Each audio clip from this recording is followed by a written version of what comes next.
అంతేగాని దాని మీద డిమాండ్ మేము ఉద్యమం చేస్తామంటారు. ఉద్యమం చేస్తామంటే అప్పుడు అటుకెళ్ళినట్టు. ముందు మీరు అవి చూసుకోండి, మీరు ఇచ్చిన సంక్షేమాలకు సంబంధించిన హామీలు మేము ఇది చూసుకుంటాం, ఇది మా మీద దాడులు కాదు, ప్రతీకారాలు కాదు అన్నట్టు. ఒకటేంటంటే కార్యకర్తలకు భరోసా కాదు, అవతల వాళ్ళకి వారికి. ఇప్పుడు వైఎస్ఆర్ కాంగ్రెస్ పార్టీ వాళ్ళని భయపెట్టింది ఎలాగా? రెడ్ డైరీ, చంద్రబాబు నాయుడు కూడా అధికారులను ఎలా బెదరగొట్టగలిగారు?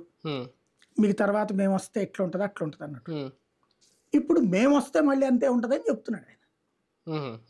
అంతే కదా, ఇవాళ మీది శాశ్వతం కాదు, మళ్ళీ మేము వస్తే ఎట్లాగే ఉంటది, ఇప్పుడు మా మీద జరిగే పెద్దాడి గుర్తుపెట్టుకుంటాం అని చెప్పడం. అంటే తన్నేవాడికి చెప్పడం, నువ్వు ఇప్పుడు అంటావు రేపు పొద్దున మళ్ళీ మేము ఊరుకుంటామా అని. అంతే కదా. నేను మొదటి నుంచి నేను చెప్తోంది అదే. ఒక్కసారి అంటూ ఇప్పుడు ఒకే సందులో ఉన్నారండి ఇద్దరు, ఎవడి పార్టీ వాడికి అభిమానం ఉంది, మీ వాడేందో చేస్తున్నాడు రా అని చెప్పొచ్చు. అసలు మాట్లాడుకోకుండా ఉంటే నష్టం లేదు. లేదా రాజకీయాలు మనం వద్దురా బాబాయ్, మన ఇద్దరం మామూలుగా మాట్లాడుకుందాం ఇంటి దగ్గర ఇరుగు పొరుగ్గా, రాజకీయాలు పార్టీ పరంగా మనం పనిచేసుకుందాం అంటే సంస్కారయుతం. అంతే తప్పించి